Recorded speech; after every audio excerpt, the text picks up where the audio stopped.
اگر آپ نیکیاں کر رہے ہیں یہ اللہ رب العالمین کی توفیق ہے۔ سوال یہ پیدا ہوتا ہے ہمارے معاشرے کے اندر ہم دیکھتے ہیں بہت سارے لوگ ایسے ہیں جن کو بہت ساری چیزوں کا شوق ہے، کسی کو بلڈنگیں بنانے کا شوق ہے، کسی کو پلاٹ خریدنے کا شوق ہے، کسی کو مرسڈیز خریدنے کا شوق ہے، کسی کو لگژری کار خریدنے کا شوق ہے، کسی کو دنیا بھر کے شوق ہے، لیکن اگر شوق نہیں ہے تو عبادتوں کا شوق نہیں ہے، نیکیوں کا شوق نہیں ہے۔ ہمارے اندر نیکیوں کا شوق کیسا ہونا چاہیے؟ آئیے اللہ کے نبی صلی اللہ علیہ وسلم کی اس حدیث سے اندازہ لگاتے ہیں۔ ان ابی ہریرہ رضی اللہ تعالی عنہ قال قال رسول اللہ صلی اللہ علیہ وسلم من اصبح منکم اليوم صائما قال ابو بکر انا قال فمن تبع منکم اليوم جنازة قال ابو بکر انا قال فمن اطعم منکم اليوم مسکینا قال ابو بکر انا قال فمن عاد منکم اليوم مریضا قال ابو بکر انا فقال رسول اللہ صلی اللہ علیہ وسلم مجتمعنا فی امرئ الا دخل الجنہ۔ رواہ مسلم۔ یہ مسلم شریف کی صحیح حدیث آپ کے سامنے پڑھی گئی ہے۔ ایک دن حضرت ابو بکر صدیق رضی اللہ تعالی عنہ مجلس میں موجود ہوتے ہیں۔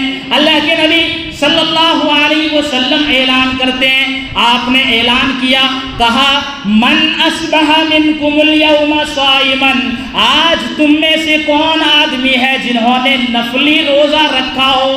نیکیوں کا شوق ہمارے اندر ویسا ہی ہونا چاہیے جیسے صحابہ کرام کے اندر نیکیوں کا شوق تھا۔ اللہ کے نبی صلی اللہ علیہ وسلم نے اعلان کیا، کہا من اصبح منکم اليوم صائما، آج تم میں سے کس آدمی نے نفلی روزہ رکھا ہے؟ حضرت ابو بکر صدیق رضی اللہ تعالی عنہ آپ کے یار غار، جن کے بارے میں امام کائنات صلی اللہ علیہ وسلم کہتے ہیں میں گیا اور جانے والوں میں ابو بکر و عمر تھے، میں آیا اور آنے والوں میں ابو بکر و عمر تھے، میں داخل ہوا اور داخل ہونے والوں میں ابو بکر و عمر تھے۔ اللہ کے نبی صلی اللہ علیہ وسلم کے یار غار ہے حضرت ابو بکر صدیق رضی اللہ تعالی عنہ نے کہا اللہ کے نبی صلی اللہ علیہ وسلم آج میں نے نفلی روزہ رکھا ہے۔ پھر اللہ کے نبی صلی اللہ علیہ وسلم نے اعلان کیا فمن تبع منکم اليوم جنازة، آج تم میں سے کون آدمی ہے جنہوں نے اپنے کسی مسلمان بھائی کے جنازے میں شرکت کی ہو؟ ہمارے پڑوس میں کوئی مسلمان بھائی مر جاتا ہے، اس کا انتقال ہو جاتا ہے، اس کی وفات ہو جاتی ہے، ہم اپنے کاموں سے فرصت ہمیں نہیں ملتی ہے، ہمیں ٹائم نہیں ملتا ہے کہ ہم ان کی تدفین میں شریک رہیں، ہم ان کے جنازے میں شرکت کریں۔ اے اللہ والو، اگر کوئی کسی مسلمان بھائی کی جنازے میں شرکت کرتا ہے تو اس کی بڑی فضیلت ہے۔ آپ صلی اللہ علیہ وسلم نے پوچھا، کہا کون تم میں سے ایسا آدمی ہے جنہوں نے کسی کے جنازے میں شرکت کی ہو؟ حضرت ابو بکر صدیق رضی اللہ تعالی عنہ نے کہا اے اللہ کے نبی صلی اللہ علیہ وسلم میں نے ایک جنازے میں شرکت کی ہے۔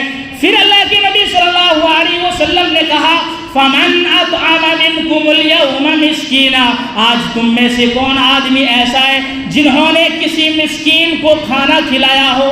ہمارے معاشرے کے اندر اگر کوئی مسکین آ جائے ہم اسے دھتکار دیتے ہیں، اگر کوئی مسکین ضرورت کے وقت مانگنے کے لیے آ جائے ہمارے جیب سے 10 روپے نہیں نکلتے ہیں۔ مسکینوں کی مدد کرنا اللہ کے بندو اسلام کی نظر میں بڑا اچھا مقام ہے۔ آپ صلی اللہ علیہ وسلم نے کہا کون آدمی ایسا ہے جنہوں نے کسی مسکین کو کھانا کھلایا ہو؟ وہی ابو بکر صدیق رضی اللہ تعالیٰ عنہ آپ کے یار غار نے کہا اللہ کے نبی صلی اللہ علیہ وسلم میں نے ایک مسکین کو کھانا کھلایا ہے۔ پھر اللہ کے نبی صلی اللہ علیہ وسلم نے پوچھا فمن عاد منکم اليوم مریضا، آج تم میں سے کون آدمی ہے جنہوں نے کسی مسلمان مریض بھائی کی عیادت کی ہو؟ ہمارے پڑوس کے اندر ہمارے رشتہ داروں کے یہاں کوئی آدمی بیمار پڑ جاتا ہے، ہمیں توفیق نہیں ملتی ہے کہ ان کے گھر کو جائیں ان کی عیادت کریں۔ اگر کوئی عیادت کرتا ہے مریض کی، اسلام کی نظر میں بڑا اچھا مقام ہے اسے۔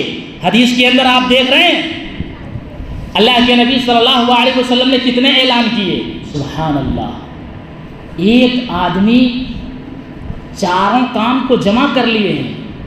کتنی ساری نیکیاں بٹور لی. اس لیے کہتے ہیں نیکیوں کا شوق ویسا ہی ہونا چاہیے جیسے صحابہ کرام کے اندر نیکیوں کا شوق تھا.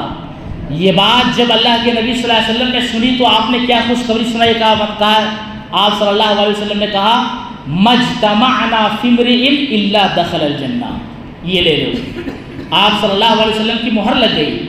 کہا یہ ساری صفتیں جس کے اندر جمع ہو جائے، یہ ساری خوبیاں جس کے اندر جمع ہو جائے وہ جنت میں داخل ہوگا.